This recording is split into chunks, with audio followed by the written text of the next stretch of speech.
I got so much motherfucking design on right now. Nah, ini kita sudah masuk di proses pembuatan tape singkong. Langkah yang pertama, jangan lupa siapkan alat dan bahan. Yang kedua, jemur ragi di bawah sinar matahari dan tinggalkan selama 2 jam. Dan yang ketiga, baru cuci bersih singkong dari tanah. Langkah selanjutnya setelah mencuci singkong adalah mengkikis dan mengupas kulit singkong hingga kesat. Setelah semua singkong selesai dikupas dan dikikis, kita potong-potong sesuai selera. Kalau kita potong-potongnya itu menjadi bagian kecil agar dalam merebus singkong cepat matang dan hasilnya tidak keras.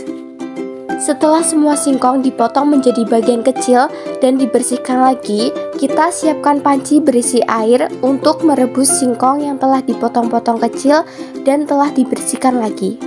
Oh iya, jangan lupa rebus singkong sampai 3/4 matang atau sampai daging singkong bisa ditusuk oleh garpu. Sementara menunggu singkong yang direbus itu matang, kita angkat ragi yang telah dijemur 2 jam sebelumnya atau sampai raginya mengeras. Baru kita tumbuk menggunakan alat tumbuk supaya ragi menjadi lebih halus atau menjadi butiran kecil. Manfaat dari menjemur ragi terlebih dahulu dapat membuat ragi bereaksi lebih cepat dan kuat sehingga tape ketan pun cepat matang atau masak.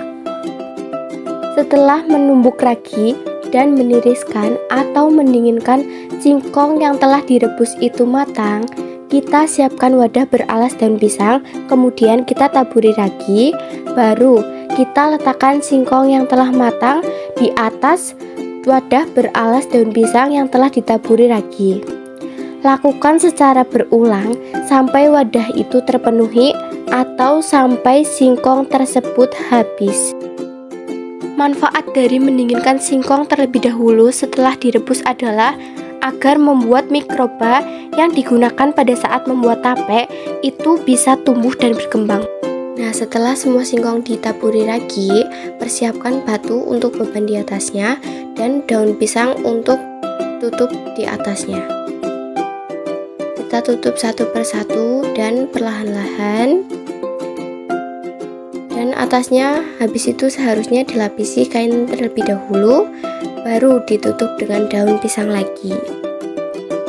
Nah, setelah ditutup, baru kasih beban di atasnya, pakai batu atau pakai apapun itu boleh. Yang penting untuk menutupi saja. Dan setelah ditutup, kita tunggu 3 hari kemudian. Nah, itu dia hasil fermentasi tape dari kelompok kami, yaitu berasa asam karena lamanya fermentasi yaitu 3 hari, sehingga membuat produksi asam semakin tinggi di dalam tape yang dihasilkan dan membuat tape semakin asam dan terasa agak kemanisan karena rasa manis tape berasal dari ragi yang memecah karbohidrat dalam singkong menjadi gula sederhana.